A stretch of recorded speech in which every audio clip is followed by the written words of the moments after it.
بسم اللہ الرحمن الرحیم رحمۃ اللہ وبرکاتہ۔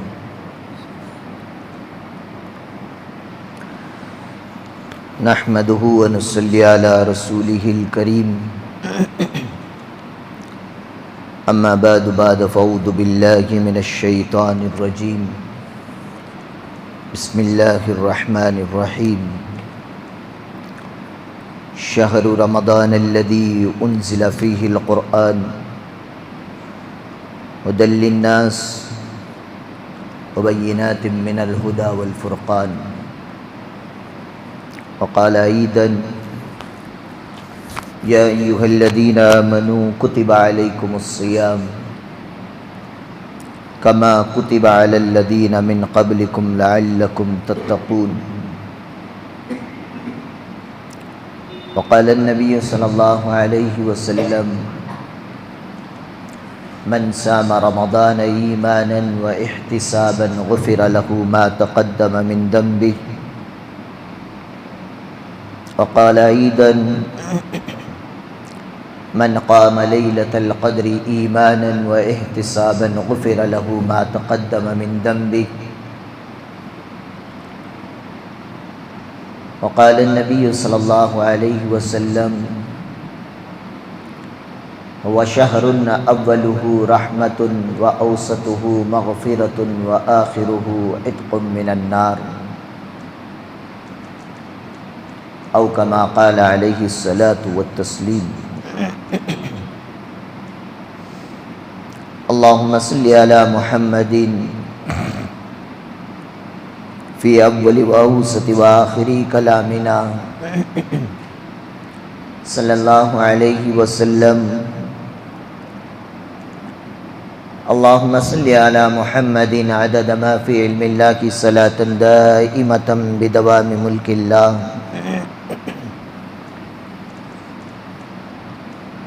رب اشرح لی صدری ویسر لی امری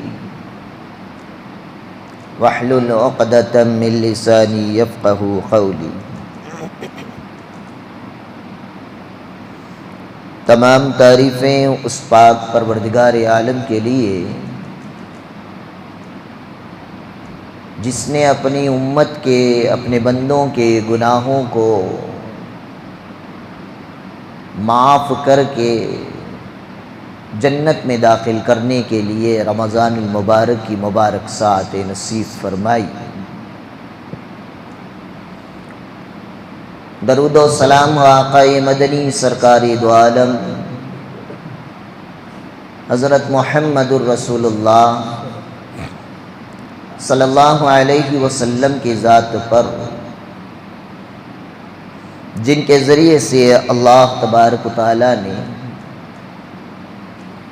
ہمیں اس ماہ سیام کا مقام و مرتبہ اور اس ماہ میں کیے جانے والے اعمال جن کے ذریعے سے مطلع فرمایا۔ حضرات گرامی قدر و امت مسلمہ کے نوجوانوں، پچھلے ہفتے آپ حضرات کے سامنے جناب محمد الرسول اللہ صلی اللہ علیہ وسلم کی وہ حدیث جس کو آپ علیہ الصلاۃ والسلام نے رمضان سے پہلے حضرات صحابہ کے سامنے استقبال رمضان کے طور پر جو بیان کیا تھا اس کو پیش کیا گیا،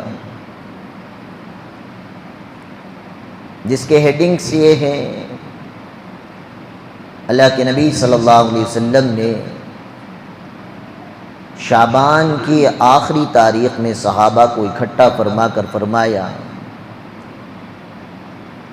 کہ تمہارے اوپر ایک بہت بڑا مبارک مہینہ، عظیم مہینہ آنے والا ہے، اور اس مہینے کے اندر اللہ تعالیٰ نے ایک ایسی رات رکھی ہے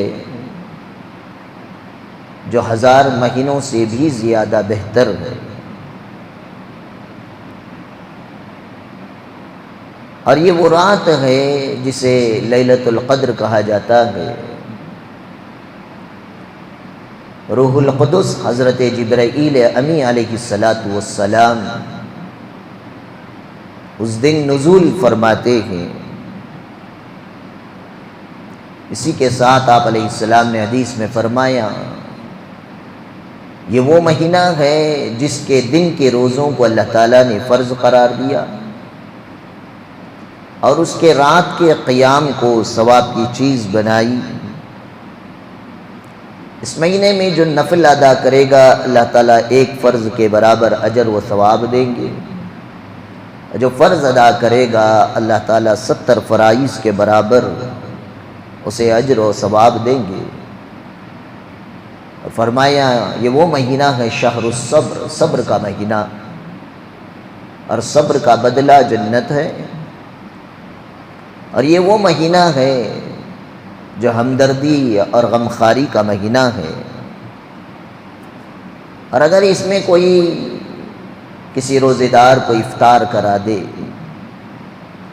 کوئی ایک گھونٹ پانی پلا دے، ایک کھجور کھلوا دے، ایک گھونٹ لسی پلوا دے، تو اللہ تعالیٰ روزے دار کو کھلانے کی وجہ سے کھلانے والے کی مغفرت بھی فرماتے ہیں اور اسے بخشش کا پروانہ بھی نصیب فرماتے ہیں۔ اور آپ علیہ السلام نے فرمایا اس کے شروع کے جو 10 دن ہیں یہ رحمت والے ایام ہیں، درمیانی 10 دن مغفرت والے ایام ہیں، اور اخیر کے 10 دن دوزخ سے خلاصی والے، عتق من النار والے دن ہیں۔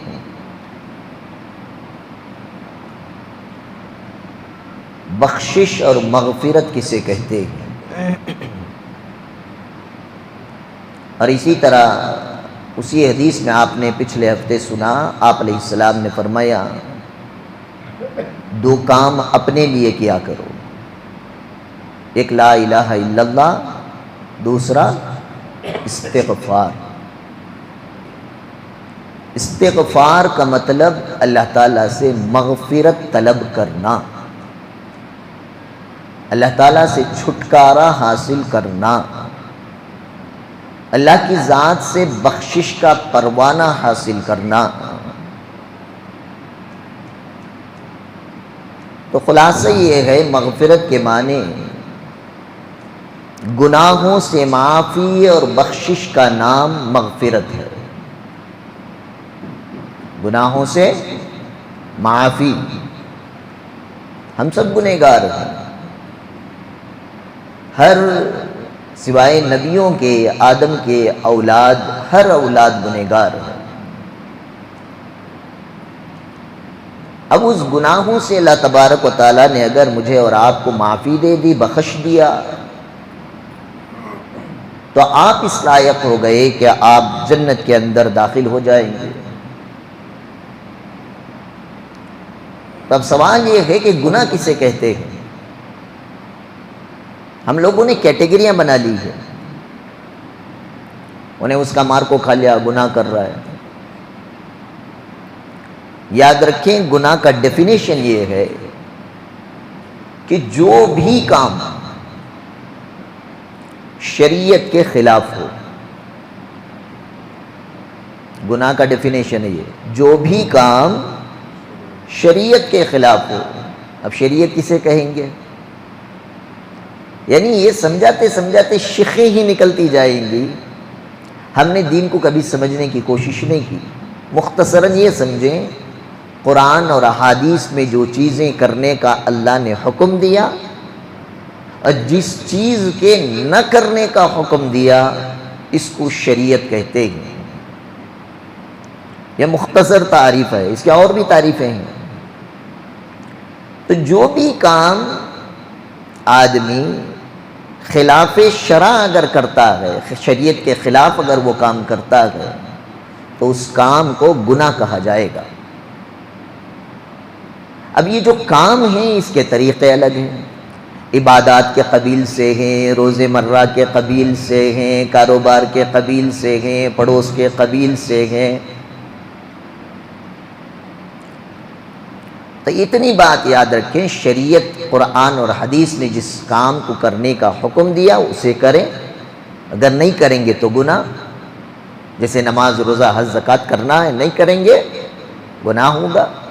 اور جس چیز سے منع کر دیا کہ سودی معاملہ نہ کرو، گالی گلوچ نہ کرو، بڑوں کی ناقدری نہ کرو، گالی نہ دو، غیبت نہ کرو، جاسوسی نہ کرو، اور ان کاموں کو اگر کوئی آدمی کرتا ہے تو اسے کیا کہتے ہیں؟ گناہ کہتے ہیں۔ یاد رہے گا، جو کام بھی شریعت کے خلاف ہو یا جس چیز کا کرنے کا حکم دیا وہ نہ کیا، یا جس سے منع کیا گیا وہ کام اگر کر جاتا ہے تو وہ آدمی گناہ کرتا ہے، اور گناہ کرنے والے کو گنہگار کہتے ہیں۔ گناہ ہو جانا انسان کے ذریعے سے تعجب کی بات نہیں ہے۔ فَأَلْهَمَهَا فُجُورَهَا وَتَقْوَاهَا، اللہ تعالیٰ نے انسان کے اندر تقوی پرہیزگاری کرنے کی جو کیپیسٹی اللہ نے دی ہے، جو طاقت دی ہے، ایسی انسان کو اللہ اور اس کے رسول کی نافرمانی کرنے کی بھی طاقت دی۔ اگر وہ طاقت نہ دیتے تو پھر انسان نہیں رہتا، وہ تو فرشتہ بن جاتا ہے۔ وَيَفْعَلُونَ مَا يُؤْمَرُونَ، فرشتے میں کسی کام کی مخالفت کرنے کی طاقت نہیں۔ اس لیے میں بچوں کو سمجھانے کے لیے کہتا ہوں، فرشتہ ایسا یوں سمجھو جیسے روبوٹ۔ آپ نے روبوٹ کو کام پہ لگا دیا کہ رکو کر، جب تک آپ رکو سے نہیں اٹھائیں گے وہ رکو کرتا رہے گا۔ سجدے کا حکم دے دیا، جب تک آپ اٹھنے کا حکم نہ دیں گے وہ سجدہ کرتا رہے گا۔ ایسی ہی اللہ نے ایک نورانی مخلوق بنائی جس کو فرشتے کہا جاتا ہے۔ وَيَفْعَلُونَ مَا يُؤْمَرُونَ، وہ وہی کرتے ہیں جس کا انہیں آرڈر دیا جاتا ہے، اور ان کے اندر مخالفت کرنے کی اللہ تعالیٰ نے طاقت اور کیپیسٹی اختیار نہیں دیا ہے۔ لا يعصون اللہ ما امرہم، جو حکم دے دیا وہ اس کی خلاف ورزی نہیں کر سکتے۔ تو گناہ یہ انسان ہی سے ہوتے ہیں، فرشتوں سے نہیں ہوتے۔ تو کوئی آدمی سے اگر گناہ ہو جا رہا ہے تو وہ تعجب کی بات نہیں ہے۔ اللہ کے نبی نے اسی لیے فرمایا کل بنی آدم خطاء، آدم کے ہر اولاد سے غلطی، گناہ سرزد ہوگا، بھول ہوگی، لیکن اس گناہ پر اڑ جاتا ہے، اگر کوئی اس گناہ پر ٹکے رہ جاتا ہے، اگر وہ اس گناہ کو گناہ نہیں سمجھتا ہے، تب خرابی انسان میں آتی ہے۔ اگر وہ گناہ پر نادم ہوتا ہے، شرمندہ ہو جاتا ہے، اس کا دل اندر سے ملامت کرتا ہے کہ تو نے اللہ کی نافرمانی کی، تو نے رسول اللہ کے سنتوں کے جنازے اٹھائے، اس کے دل کے اندر شرمندگی اگر پیدا ہو جاتی ہے، وہ اپنے کام پر پچھتاتا ہے۔ فرمایا گیا اسی کا نام توبہ ہے۔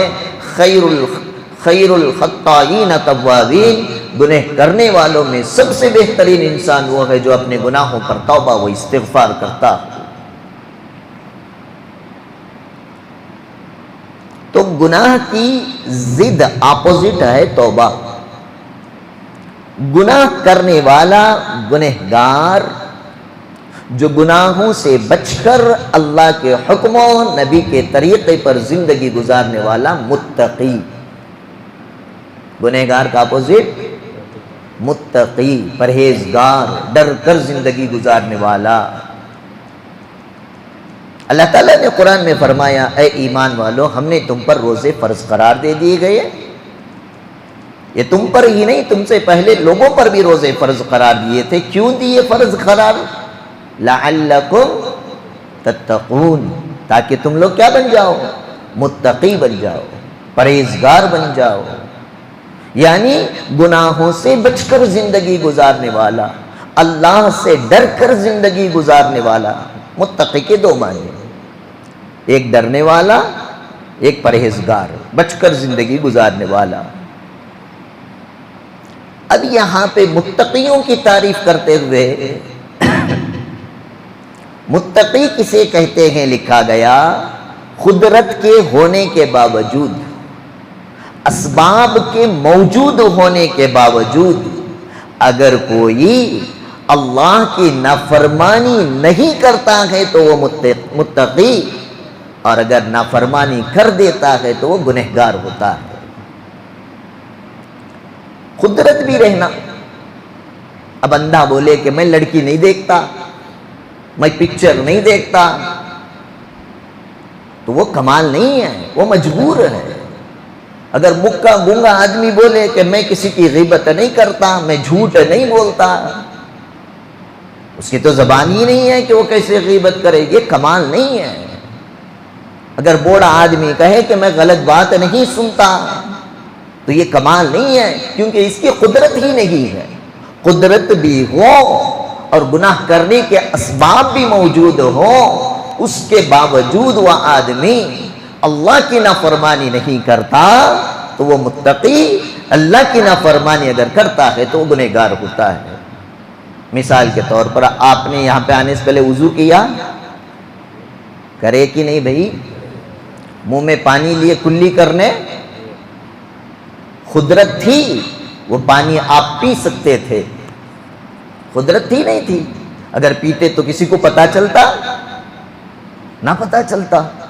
اور پانی کا سبب اسباب بھی موجود تھا، منہ میں پانی بھی لیا، اختیار بھی تھا کہ میں چاہا تو تھوڑا پی کر تھوڑا تھوک دیتا، لیکن اللہ تعالیٰ نے رمضان میں دن میں کھانے پینے سے منع فرمایا ہے۔ اللہ کے اس حکم سے ڈر کر منہ میں پانی جانے کے باوجود میں اندر نہیں لے رہا ہوں، تو اسے کہا جاتا ہے تقوی، اور اسی کو کہتے ہیں متقی۔ اور یہ ایک کام میں تقوی ہے، ایسے زندگی کے ہر کام کے اندر اللہ تعالیٰ کی فرما برداری کرتے ہوئے جو آدمی کام کرے گا، فرمایا گیا کہ وہ متقی ہے۔ بات سمجھ میں آ گئی؟ دو اپوزٹ چیزیں، پہلے میں سمجھایا گناہ کا ڈیفینیشن، پھر سمجھایا گنہگار کسے کہتے ہیں، پھر سمجھایا تقوی کا ڈیفینیشن، پھر سمجھایا متقی کسے کہتے ہیں، اور یہ دونوں ایک دوسرے کی ضد یعنی اپوزٹ ہیں۔ جب ہمیں یہ کنفرم ہو گیا کہ میں بھی گنہگار ہوں، آپ بھی گنہگار ہیں نہیں ہیں بھائی؟ گنہگار ہیں نا؟ میں تو گنہگار ہوں، بھلے آپ اللہ والے ہوں، اقرار نہ کرتے ہوں، لیکن اگر گنہگار ہونے کے باوجود وہ آدمی اپنی گناہ پر اٹل رہا تو وہ بدترین انسان کہلایا جائے گا۔ اب جس انسان کو پتا چلا کہ میں نے گناہ کیے ہیں اور اللہ تعالیٰ نے یہ ماہ مبارک گناہوں سے معاف کرنے کے لیے، بخشش دینے کے لیے مہینہ عطا فرمایا ہے، تو ہمیں چاہیے کہ اللہ تعالیٰ سے اپنے گناہوں سے توبہ کریں۔ کیا کریں؟ توبہ۔ اب گناہ کی دو قسمیں، ایک گناہ ہے صغیرہ، ایک گناہ ہے کبیرہ، ایک چھوٹا گناہ، ایک بڑا گناہ۔ ہمارے معاشرے میں کچھ بڑے گناہ ایسے ہیں کہ ہم اسے گناہ ہی نہیں سمجھتے۔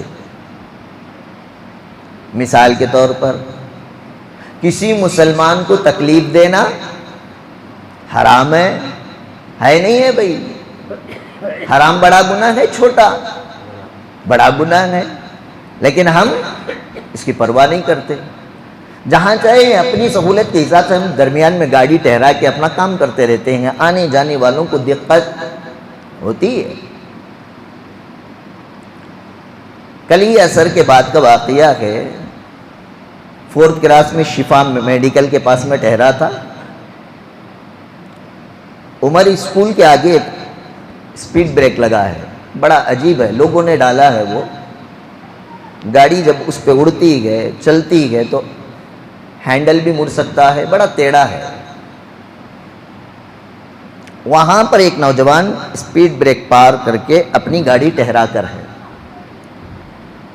اس کی باپ کی عمر کا ہوگا ایک بندہ، وہ پیچھے سے آیا عصر کے بعد۔ یہ کیوں بول رہا ہوں؟ اس لیے کہ اس وقت اکثر لوگ چڑچڑے رہتے ہیں، روزہ جا کر دستک دیتے رہتا ہے پیٹ پر۔ الحمدللہ وہ بڑے جو تھے ہماری مسجد کے مصلی ہیں، گاڑی چڑھائے آئے، آ کر اسے بولے سامنے جا کھڑا با۔ میں نے ایسا گھور کے دیکھا، رے تجھے چرے بول رہا ہوں، سامنے کھڑا، گاڑی بیچ روڈ میں کھڑا یا نا۔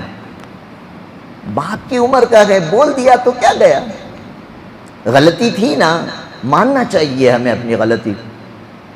اتنے بڑے آدمی کو یہ بھی نوجوان بکھڑ گیا، آ رہے جا رہے، سارا دن روزے سے رہ کر شام میں گالی گلوچ کیا، اس کے روزے کی جو برکتیں اسے ملنی تھی سب ختم۔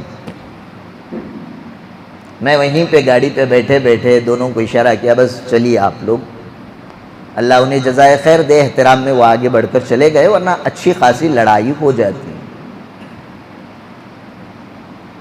تو کہنا یہ چاہ رہا تھا، بات کہاں سے کہاں چلے گئی۔ آج ہمارے معاشرے میں کچھ گناہ ایسے ہو رہے ہیں جن کو میں اور آپ گناہ نہیں سمجھتے۔ گالی دینا گناہ ہے، مسلمان کو تکلیف پہنچانا، بیچ راستے میں گاڑی ٹھہرا دی، اب دوسرے کو تکلیف ہو رہی ہے، گناہ تو ہے۔ اب ہونا یہ تھا کہ عاجزی اختیار کر لیتا، سوری بول لیتا، لیکن ہم نے اپنے اولاد کو اسی تربیت نہیں دی، جس کے نتیجے میں بڑی عمر والے لوگوں کی بھی پرواہ کیے بغیر سرعام ماہ رمضان میں روزے کی حالت میں کھڑے ہو کر گالیاں دینا ہم نے سکھایا۔ اب وہ بچہ کہاں سے گالی کو گالی اور حرام سمجھے گا؟ آج کے دور کے سب سے بڑی بدقسمتی یہ ہے کہ ہم حرام کو گناہ نہیں مانتے۔ چیٹ فنڈ چلانے والے، سودی کاروبار کرنے والوں کو جا کر بولو، وہ کہیں گے کہ یہ بھی تو بزنس ہے، اس میں بھی تو محنت کرنی پڑتی ہے۔ جب آدمی گناہ کو گناہ سمجھے گا تو اس گناہ سے بچنے کی کوشش کرے گا۔ تو خلاصے کلام یہ ہے کہ جب مجھ سے اور آپ سے گناہ ہو رہے ہیں، اب وہ دو طرح کے ہیں، کچھ بڑے گناہ ہیں، کچھ چھوٹے گناہ۔ چھوٹے گناہوں کے بارے میں اللہ کے نبی صلی اللہ علیہ وسلم نے تو کئی موقع پر ارشاد فرما دیا کہ اللہ اس کے اگلے پچھلے گناہوں کو معاف کر دیتے ہیں۔ جس نے ظہر پڑھی، ظہر کے بعد عصر پڑھی، تو عصر اور ظہر پڑھنے کی وجہ سے ظہر اور عصر کے درمیان کے چھوٹے گناہ اللہ معاف فرما دیتے ہیں۔ وضو کرتا ہے، چھوٹے گناہ وضو کرنے کی وجہ سے معاف ہو جاتے ہیں۔ تو یہاں پر مسئلہ چھوٹے گناہوں کا نہیں، مسئلہ ہے بڑے گناہوں کا۔ بڑے گناہ کے بارے میں اللہ نے صاف فرمایا الا من تابا، بغیر توبہ کے بڑے گناہ معاف نہیں ہوتے۔ تب یہ توبہ، اللہ تعالیٰ سے توبہ کرنے کے لیے 4 شرطیں ہیں۔ کتنی شرطیں ہیں بھائی؟ 4، یاد رکھنا اس۔ پہلے نمبر پر فرمایا ترک گناہ، گناہ کو چھوڑنا پڑے گا۔ زانی زنا کرتے ہوئے توبہ کرے نا، پہلے زنا کو چھوڑنا پڑے گا، جھوٹ کو چھوڑنا پڑے گا، سودی معاملات کو ختم کرنا پڑے گا۔ پہلے گناہ کو چھوڑیں، پہلی شرط۔ دوسرے نمبر پر فرمایا اس گناہ پر انسان کو نادم اور شرمندہ بھی ہونا ہے، لوگوں کے سامنے نہیں، اللہ کے حضور میں، اے اللہ میں نے گناہ کر دیا، میں نے تیری نافرمانی کر لی، میں تیرے دربار کا مجرم ہوں، میں اقرار کرتا ہوں، میں اپنے اس کام پر گھمنڈ نہیں کرتا بلکہ مجھے شرمندگی ہو رہی ہے۔ اگر اس حالت کے اندر میں قیامت کے بعد حشر کے میدان میں تیرے دربار میں اگر میں ایک گناہ کرتا ہوا تیرے سامنے کھڑا کیا جاؤں تو مجھ پر کیا ہوگی؟ اللہ کے خوف اور خشیت سے انسان کے دل میں شرمندگی پیدا ہو جائے۔ اور تیسرا کام فرمایا آئندہ مرنے تک اس گناہ کے نہ کرنے کا ارادہ کرے۔ اب تو کر لیا، میں توبہ کر رہا ہوں، آج تک میں نے حرام کاروبار کیا اور آج سے چھوڑتا ہوں، شرمندہ ہوں، اور آئندہ مرنے تک اس کاروبار کو ہاتھ نہیں لگاؤں گا۔ اور چوتھا فرمایا گیا حقوق العباد میں سے ہے تو بندے سے معافی تلافی کرنا۔ میں نے مولانا کے 1000 روپے مار کر کھا لیا، بات سمجھ میں آ رہی ہے؟ مولانا کہنے مولانا 1000 روپے دیو، بولیا لیا، پمپا ڈبا دلیا۔ اب میں یوں کریا سو غلط نہ، آئندہ کسی بھی پمپے ڈباتا نہیں، ترک گناہ۔ میں کریا سو غلط نہ، شرمندگی بھی ہوئی، آئندہ کسی بھی نہیں ڈباؤں گا، مستقبل کا ارادہ بھی کر لیا۔ یہاں پر توبہ، گناہ معاف نہیں ہو جاتا۔ چوتھے نمبر پر فرمایا مجھے ان سے جا کر ان کو جو میں نے 1000 روپے دینے ہیں اگر وہ معافی تلافی کر دیں تب میری توبہ قابل قبول ہے۔ سمجھ میں آ رہی بات؟ اس لیے کہ یہ چوتھا کام اکثر لوگ نہیں کرتے. توبہ کرتے ہیں، وہ بولتے نہیں بلی سوچ ہوئے کھا کو حج کو گئی، پورے ہم کو پمپے ڈبا ڈالتا تھا، مرتز دینا میں حج کو جا کر جاتا تسبیح پکڑ لیتا ہے. حقوق العباد ادا نہیں کریں گے قیامت تک آپ کا گناہ معاف نہیں ہوتا ہے. تو پہلے وہ تو حقوق اللہ معاف کر دیں گے، لیکن بندوں کے حق بندوں ہی سے معاف کروانے پڑیں گے، تب جا کر پمپے ڈبانے کا گناہ اور پکڑ اللہ میری نہیں فرمائیں گے. ورنہ میں نے توبہ بھی کیا، شرمندہ بھی ہوا، آئندہ بھی نہ کرنے کا ارادہ کر لیا، جب تک ان سے مجھے معافی تلافی نہیں ملے گی اللہ تعالیٰ اس گناہ کو پوری طرح سے معاف. بولیے بھئی، تمہیں جتنا چارجنگ آج دیتی بیان وقتہ جاتا ہے. تقریباً 8 دن سے میری طبیعت خراب ہے، اس لیے گیئر بدلا ہے تو کھانسی شروع ہو جا رہی ہے. سیکنڈ گیئر میں گاڑی لے لے جا رہا ہوں بیلنس کر لے کو، تمہیں یوں بیٹھے رہے بیٹری وہ بھی لو ہو جاتی ہے. علامہ ابن قیم جوزی رحمۃ اللہ علیہ کی ایک کتاب ہے الداء والدواء. اس کے اندر علامہ ابن جوزی رحمۃ اللہ علیہ نے لکھا ہے کہ گناہوں کے کچھ نقصانات.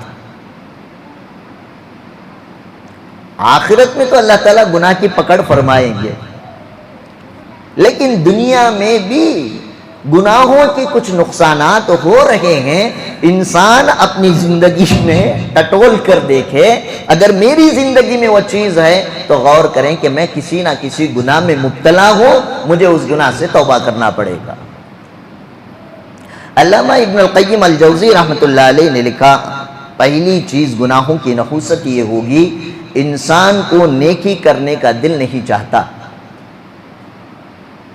آپ کو سمجھائے تو بھی جماعت والے ہوں بولے برابر حضرت بولے تو میں ہوندہ ہے میرے ساتھ سباں سے آ جاتا ہوں. سباں سے اب سے نہیں، فی الفور نیکی کرنے کو جو دل نہیں چاہ رہا ہے، اس کی وجہ یہ ہے کہ میری زندگی میں کوئی گناہ موجود ہے. پہلا نقصان. دوسرا فرمایا مسجد میں آنے کو دل نہیں چاہے گا. اور کہتے جنہیں دیکھتے ہیں میں نماز چلتے رہتی ہے، باہر ہی بیٹھ کو رہتی، تاہا مسجد میں نماز چلتی رہتی ہے، بسم اللہ ہوٹل میں بیٹھ کو چا بسکٹ مارتے رہتی، لیکن مسجد میں جانے کی توفیق نہیں ہوتی. اس کا مطلب یہ ہے کہ جس کو مسجد میں جانا مشکل پڑ رہا ہے اس کی زندگی کے اندر کوئی بڑا گناہ موجود ہے. تیسرا فرمایا اگر مسجد میں آ بھی گیا، زور زبردستی گشت میں گئے، ساتھی پکڑ کر لے کر آئے، زبردستی بٹھا دیے. یہ علامہ ابن القیم الجوزی رحمۃ اللہ علیہ نے لکھا، ایک تو مسجد میں نہیں آئے گا، آ بھی گیا تو بھاگنے میں جلدی کرے گا. سلام پھیرتے ہی ایمانداری. ہم اپنی زندگی میں دیکھیں نا، میں کتنی دیر اپنا وقت لگا رہا ہوں مسجد میں، میری سنتوں کا کیا حال ہے، میری نوافل کا کیا حال ہے. ایمان والے کا دل تو مسجد میں اٹکا رہتا ہے، مسجد آتی ہی سکون. لیکن آج کل کا نوجوان ایک تو آنا مشکل، مغرب میں اذان ہوتی رہتی ہے، روڈ میں کھڑا تدمیاں کیا بولیں گے، کیرے ٹوپی پہن لگ مغرب کو جا رہا ہے نہیں کیا، آگا تو بھی سلام کرتے ہی باہر، کیا کہ اس کی فلائٹ کھڑے کا نا وانچ. ایک تو آنا مشکل، آ بھی گیا زبردستی تو بھاگنے میں جلدی فوراً بھاگے گا. مطلب یہ ہے کہ یہ عمل کرنے والا کوئی بڑے گناہ کے اندر ملوث ہے. اور چوتھی بات علامہ ابن جوزی رحمۃ اللہ علیہ نے فرمایا، تلاوت کا شوق نہیں رہے گا، چھپ کے بیٹھ کو رہیں گے، فینا دیکھیں گے، اے سی دیکھیں گے، ٹیوب لائٹاں ہوں یوں دیکھیں گے. قرآن کھول کر پڑھنے کی توفیق، پڑھ رہے کا تو نیند آ جاتی ہے، پڑھ رہے کا تو انہیں پڑ جاتا ہے جنازہ، ذکر میں دل نہیں لگتا.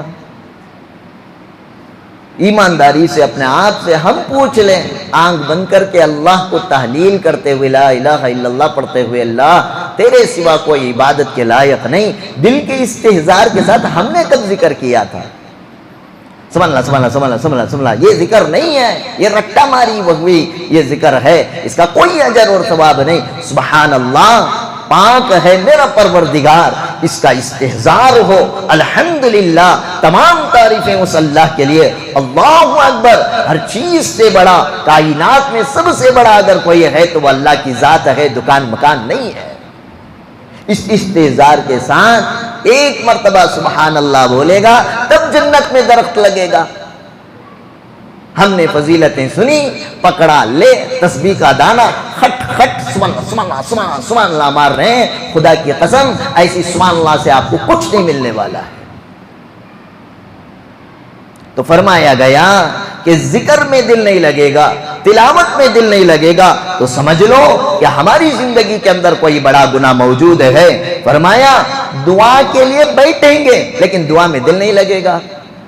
بعض دفعہ ہوتا ہے نا, بڑی بڑی شخصیتیں آ جاتی ہیں, حضرت مولانا سید طلحہ صاحب دامت برکاتہم عالیہ آ گئے, یا کسی مجلس میں گئے, مولانا سجاد نعمانی صاحب رحمۃ اللہ علیہ سے ملاقات ہوئی, یا مولانا ارشد مدنی رحمۃ اللہ علیہ دامت برکاتہم عالیہ کی مجلس میں چلے گئے, لیکن دعا چل رہی ہوگی, ہم بس ہاتھ جوڑ کر ادھر ادھر کے نظارے کر رہے ہوں گے, دعا میں دل نہیں لگ رہا ہوگا. تو مطلب یہ ہے کہ میں کسی گناہ کے اندر ملوث ہوں.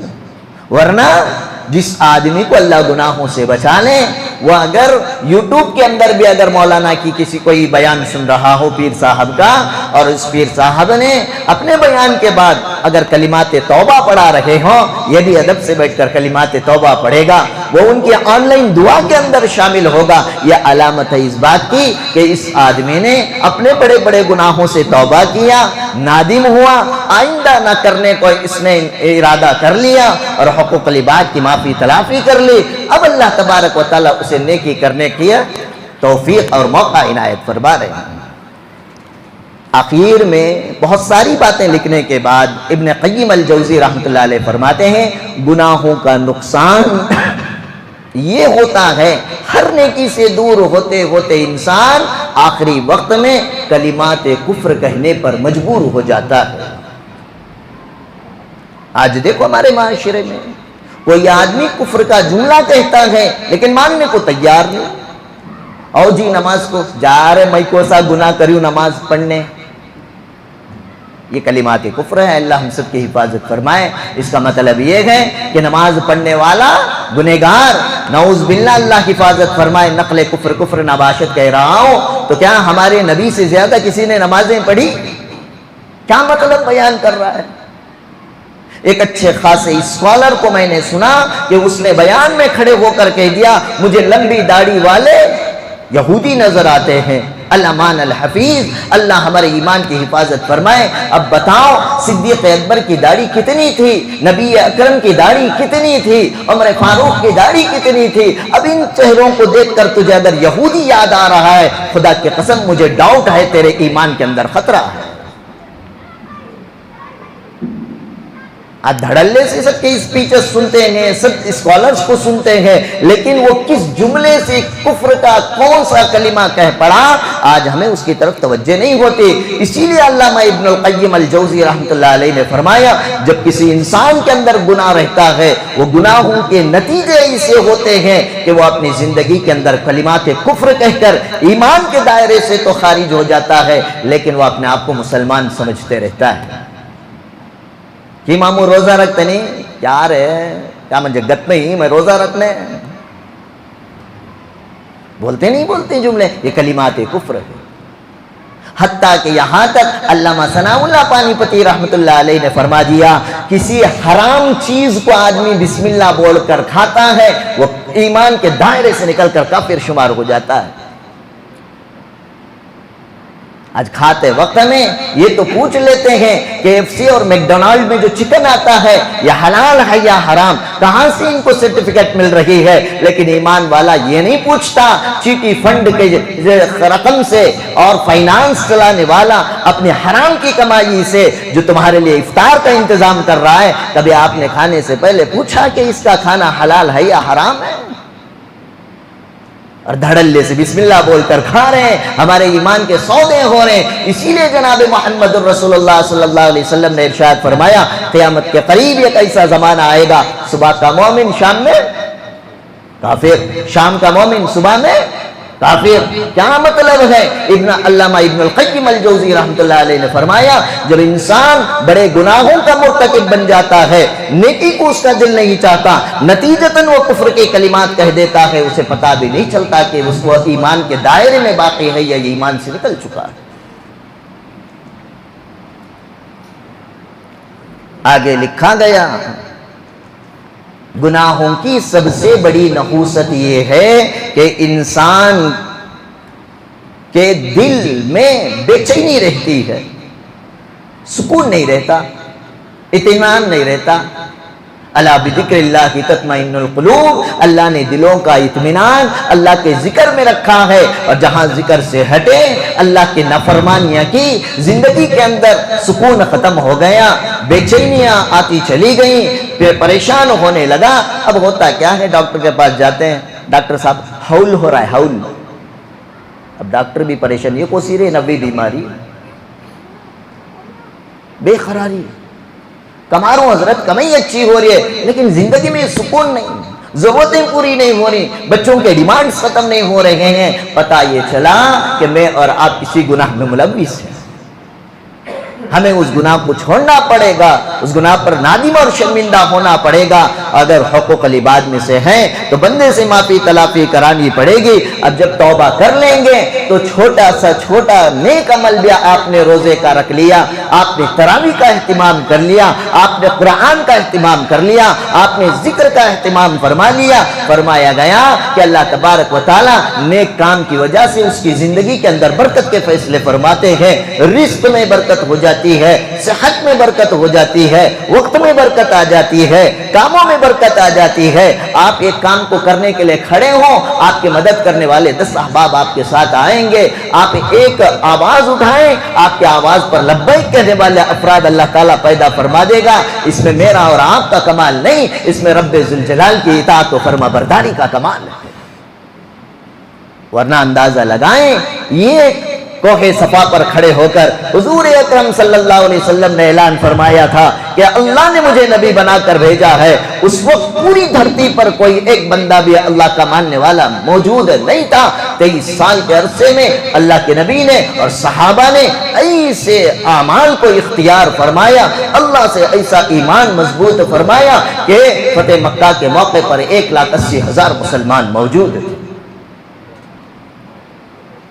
یہ اعمال کا نتیجہ ہوتا ہے۔ تو غرض یہ ہے کہ ہاں ہم سب گنہگار ہیں، کوئی دودھ کا دھلا نہیں ہے۔ چلو اب ہم عزم ارادہ کریں۔ یہ جو مہینہ ہے، اس مہینے کے ناموں میں سے ایک مہینہ فرمایا شہر الغفران، شہر المغفرہ، یہ مغفرت کا مہینہ ہے۔ یہ اللہ تعالیٰ اس مہینے کے اندر بندوں کے گناہوں کو معاف فرماتے ہیں۔ بندہ جو سچے دل کے ساتھ توبہ کرتا ہے، اللہ تعالیٰ اس کی توبہ کو قبول کرتے۔ تو اب ہمیں کرنا کیا ہے؟ تائب کے لیے فرمایا گیا توبہ کرنے والا چند چیزوں کا کام کر لے، چند عمل اگر کر لیتا ہے، اللہ تعالیٰ اس کے توبہ کو قبول فرماتے ہیں، اس کے گناہوں کو معاف فرماتے ہیں۔ اگر ہم نے کر لیا، خدا کی قسم یہ ماہ صیام میرے اور آپ کے لیے دنیا اور آخرت میں کامیابی اور کامرانی کا ذریعہ بن سکتا ہے۔ پہلے نمبر پر فرمایا سچے دل سے اللہ کی رضا کے لیے، اللہ کی عظمت یا اللہ کے خوف کی وجہ سے توبہ کریں۔ توبہ کر رہا ہوں میں، کیوں توبہ کر رہا ہوں؟ یا تو اللہ کی عظمت کی وجہ سے یا اللہ کی پکڑ اور خوف کی وجہ سے۔ اس لیے نہیں کہ اگر میں یہ گناہ کروں گا تو بدنامی ہوگی، بدنامی کے ڈر سے گناہ چھوڑتا ہے تو وہ توبہ نہیں۔ چوری کرے تو پولیس پکڑ لیتا ہے اس لیے میں چوری نہیں کروں گا، یہ توبہ نہیں ہے۔ چوری نہیں کروں گا، کیوں؟ اللہ نے منع فرمایا ہے۔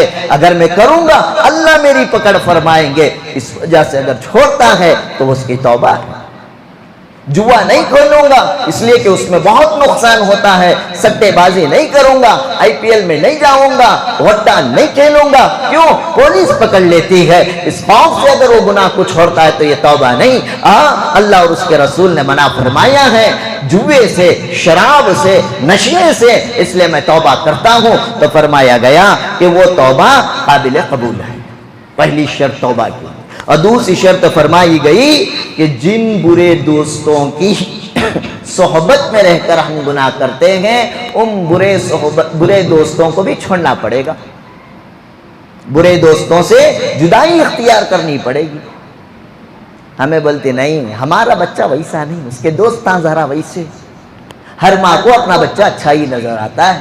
حضرت پیر ذوالفقار احمد نقشبندی دامت برکات عالیہ نے فرمایا اچھا آدمی بری صحبتوں میں رہنے کی مثال ایسی ہے کہ کوہ نور کا ہیرا کیچڑ میں پڑا ہے، کوہ نور کا ہیرا کیچڑ میں پڑا ہے۔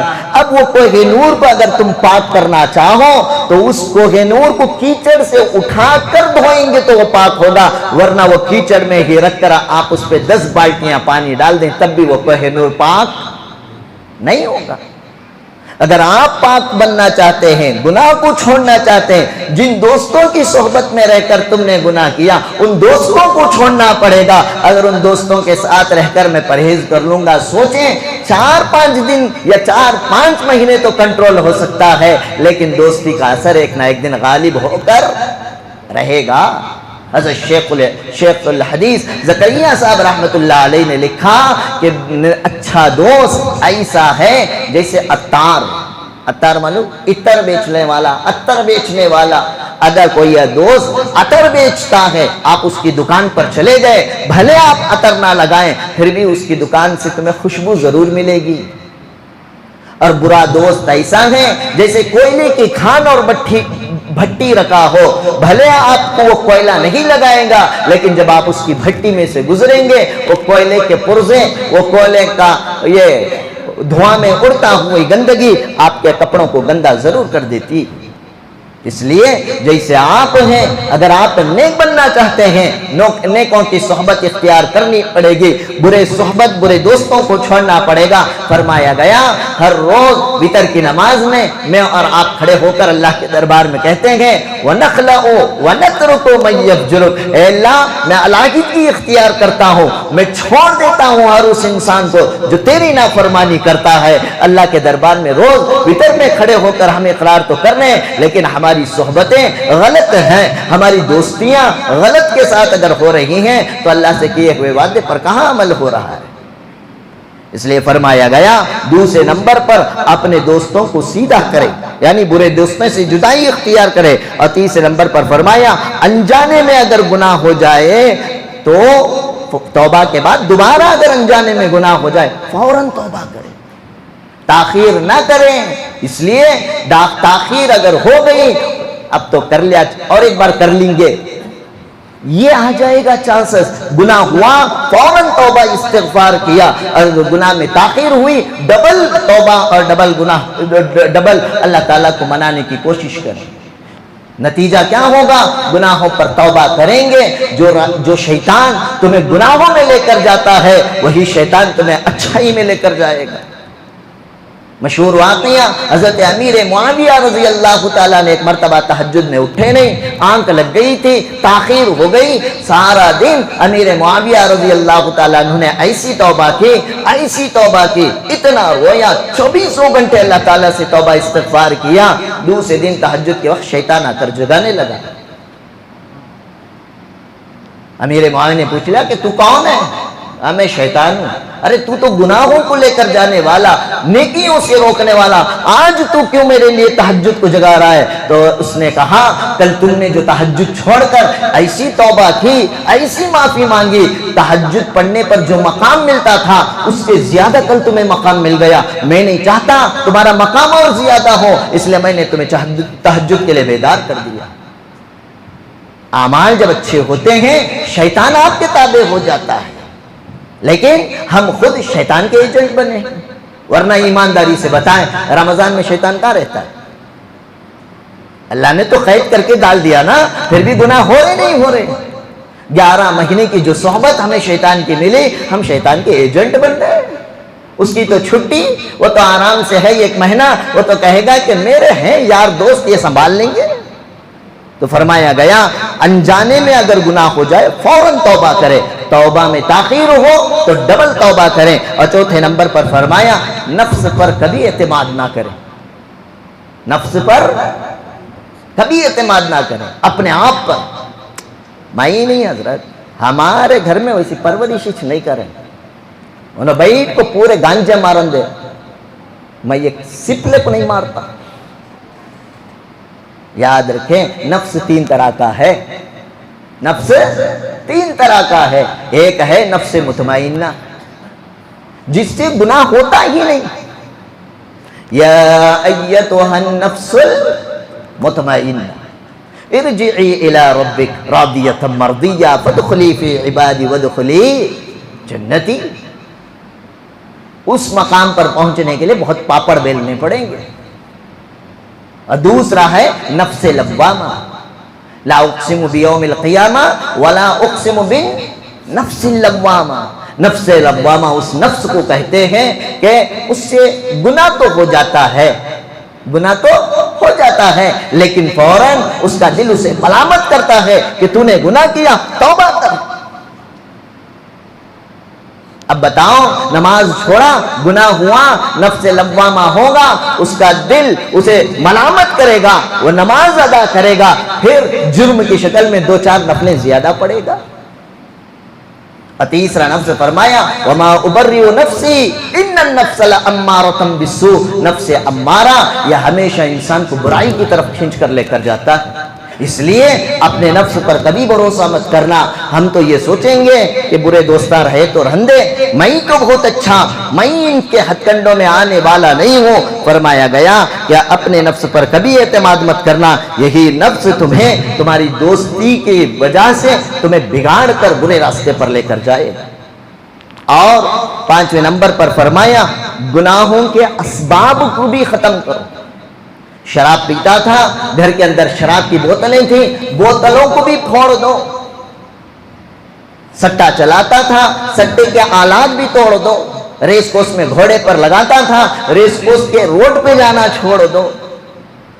جیسے شراب حرام ہوئی تھی, اللہ کے نبی نے حکم دیا صحابہ کو شراب کے پیالے لا کر مدینے کی گلیوں میں توڑے گئے تھے. ورنہ ہوگا کیا, وہ چیزوں کو جب دیکھیں گے وہ حرام کی طرف رغبت دلائے گا کہ ہاں آج ایک مرتبہ مزہ کر لیتے ہیں, آج ایک دن اللہ کو نافرمان کر کے رات میں توبہ کر لوں گا. نا, اگر سچی توبہ کرنی ہے, جن اسباب سے آپ نے گناہ کیا ہے ان اسباب کو بھی اپنی زندگی سے ختم کرنے پڑیں گے. 6 نمبر پر فرمایا کونوا مع الصادقین. نیک لوگوں کے ساتھ رہو, نیک دوستوں کے ساتھ رہو, آپ سے اچھے دیندار لوگوں کے ساتھ رہو. ہوگا کیا, مثال دے کر میں بات وقت ہو رہا ہے اس لیے ختم کرتا ہوں. فرمایا سورہ کہف میں اللہ تعالیٰ نے اصحاب کہف کا ذکر فرمایا. 7 لوگ تھے, یملیخا مکسلمینا دردونس سبیونس کفاشیتوتس مرتلنیسس منتوانیسیس. یہ 7 افراد تھے, اور یہ 7 افراد جب اللہ کی توحید ان کا ایمان خطرے میں آیا, یہ غار میں جا کر پناہ لیے. ان 7 کے ساتھ ایک کتا بھی چلا گیا تھا. وہ کتا نیک لوگوں کی صحبت میں رہا. نتیجہ یہ ہوا کہ اللہ نے اس کتے کا ذکر اپنے قرآن میں فرمایا, اور ایک حدیث میں فرمایا گیا 10 طرح کے جانور اللہ جنت میں بھیجیں گے, اس میں سے ایک اصحاب کہف کا کتا بھی جنتی ہوگا. وہ ہے تو کتا لیکن صحبت نیکوں کی ملی, اس نے نیکوں کی صحبت اختیار کی تو وہ بھی نیکوں میں شمار ہو گیا. ایک نوح کی بیوی بھی تھی, ایک نوح کا بیٹا بھی تھا یافیس, ایک لوط کی بیوی بھی تھی. گرچہ کہ یہ نبی تھے لیکن ان کی صحبتیں غلط تھی, ان کی صحبتیں نیک لوگوں کے ساتھ نہیں تھی, تو یہ ایمان کے دائرے سے بھی باہر رہی. اس لیے فرمایا گیا کہ اگر آپ اپنے گناہوں سے توبہ کرنا چاہتے ہیں, برے دوستوں کو چھوڑ دیں اور نیک لوگوں کی صحبت کو اختیار کر لیں. اس لیے کہ اللہ کے نبی صلی اللہ علیہ وسلم کی حدیث ہے المرء علی دین خلیلی فانتظر احدکم من یخالط. فرمایا اگر آپ کسی انسان کے دین کو دیکھنا چاہتے ہیں, اخلاق اور کردار کو دیکھنا چاہتے ہیں, آپ علیہ الصلوۃ والسلام نے فرمایا اس کے دوستوں کو دیکھو, جیسے اس کے دوست ہوں گے یہ بھی ویسا ہی ہوگا. اور 9 نمبر پر فرمایا گناہوں سے بچنے کی کوشش بھی کرتے رہنا, گناہوں سے بچنے کی کوشش بھی کرتے رہنا, اور ساتھ ہی ساتھ گناہوں سے بچنے کے لیے دعا بھی کرتے رہنا. میں بہت بڑا نیک آدمی بھائی, میں امام صاحب, میں خطیب صاحب, میں مدرس, میں فلاں ابن فلاں, میں بہت بڑا 30 مار خواہ,